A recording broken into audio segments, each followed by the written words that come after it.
అమ్మా జానకమ్మ, నమస్కారం జానకమ్మ. నమస్కారం అండి. ఏంటమ్మా ఎప్పుడూ కలకల్లాడుతుండే మీ మొహం అలా దిగాలుగా ఉందేంటి? ఏదైనా సమస్య?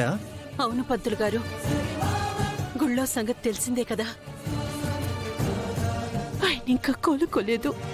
అమ్మా, డాక్టర్లు చేసే చికిత్సతో పాటు దైవానుగ్రహం కూడా తోడైతే తప్పకుండా కోలుకుంటారు.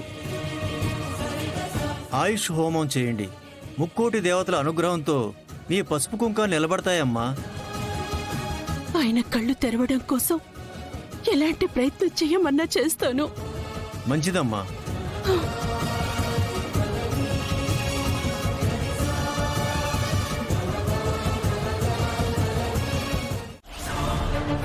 ఇదంతా చేసింది అష్మిత.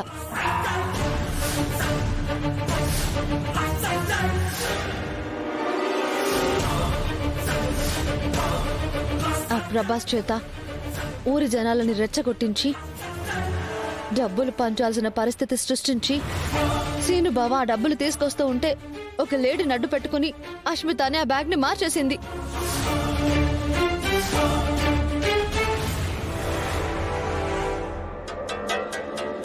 నిజం చెప్పాలంటే నేను ఈ రోజు ఈ నరకం అనుభవించడానికి కారణమైంది.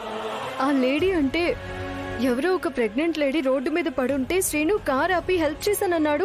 తనేనా? తనే అయ్యుంటుంది. శ్రీను బావ గుర్తుపట్టి వెంబడిస్తే తను మా ఇంట్లోకొచ్చి నేరుగా అష్మిత రూంలోకి వెళ్ళి దాక్కుంది.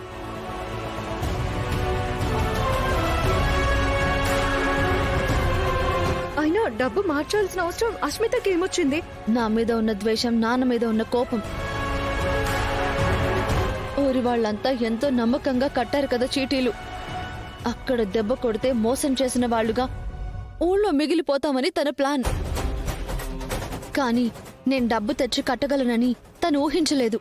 నువ్వు శౌర్యని పెళ్లి చేసుకున్నావన్న ఒకే ఒక రీజన్ తో నీ వెనక ఎన్ని కుట్రలు చేస్తుంది. అదొక్కటే కాదు, తన పెళ్లి డ్రామాని నిజం చేశాను. తన ప్రెగ్నెన్సీకి నేనే కారణమయ్యాను. ఇవన్నీ తన మనసులో పెట్టుకుంది.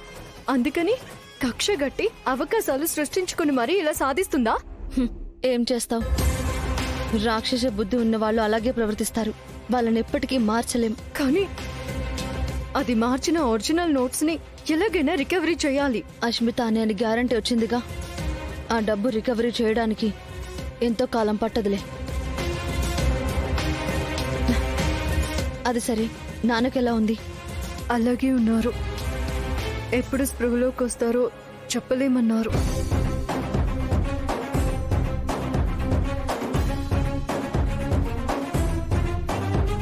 హాస్పిటల్లో పరిస్థితి ఇలా ఉంటే ఇంట్లో పరిస్థితి అస్సలు బాలేదు. ఏంటి? ఇంట్లోనా? ఇంట్లో ఏమైంది? పార్వతి పిన్ని వాళ్ళ అమ్మగారు వచ్చారు.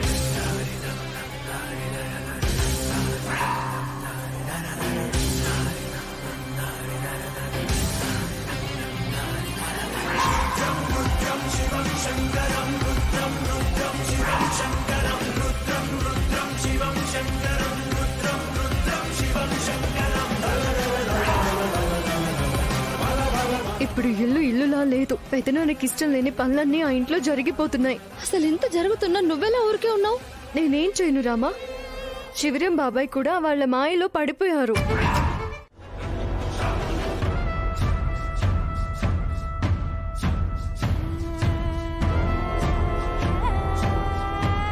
ఆయన్ని చూడ్డానికి ఒక్కరు కూడా రాలేదు. ఎందుకు అని అడిగితే అందరూ పెద్దనాన్న కోసం పూజలు చేస్తున్నారు, ఉపవాసాలు ఉంటున్నారని ఆశ్చర్యలు చెప్పారు.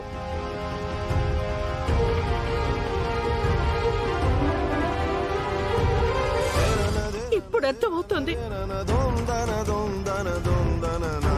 ఇవే కదా మీ పూజలు, ఉపవాసాలు. దేవాలయం లాంటి ఇంటిని ఎందుకు ఇలా మార్చేశారు? ఎందుకు ఇలా మార్చేశారు? అన్నయ్య, మీరు చెప్పండి. నాదే ఉందమ్మా. ఇల్లరికం వచ్చిన అల్లుణ్ణి ఏదో పెట్టింది తిని ఉన్న సౌకర్యాలతో బతకడం తప్ప నేనేం చేయగలనమ్మా?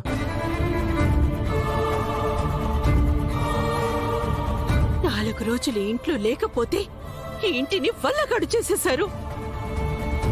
మీరందరూ మనుషులేనా?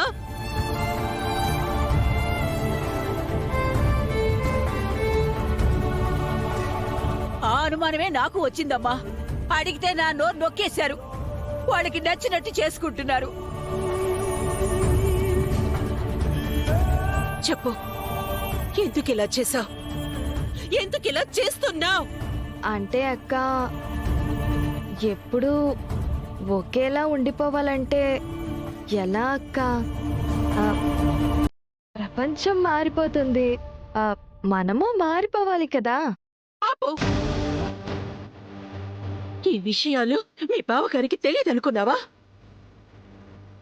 కావాలని ఈ సంతోషాల్ని, ఈ సరదాల్ని చంపేస్తున్నారనుకున్నావా?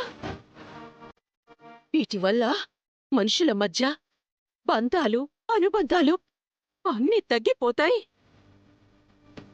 ఆరోగ్యాలు పాడైపోతాయి అని ఆలోచించే కదా ఇవన్నీ పోతున్నారు. కానీ మీరంతా ఏం చేస్తున్నారు? పాత పద్ధతులు, పాత చింతకాయ పచ్చళ్ళు, ఇంకా ఏంటో. పెద్దనాన్న ఏది ఆలోచించకుండా చెయ్యరు. అది మనం అర్థం చేసుకుంటే చాలు. నిజమే, కానీ ఇలా బతకడం తప్పేం కాదు కదా. పద్మా, ఏం మాట్లాడుతున్నావు? పద్ధతులకి గౌరవం ఇవ్వకపోయినా పర్వాలేదు, తక్కువ చేసి మాట్లాడకండి.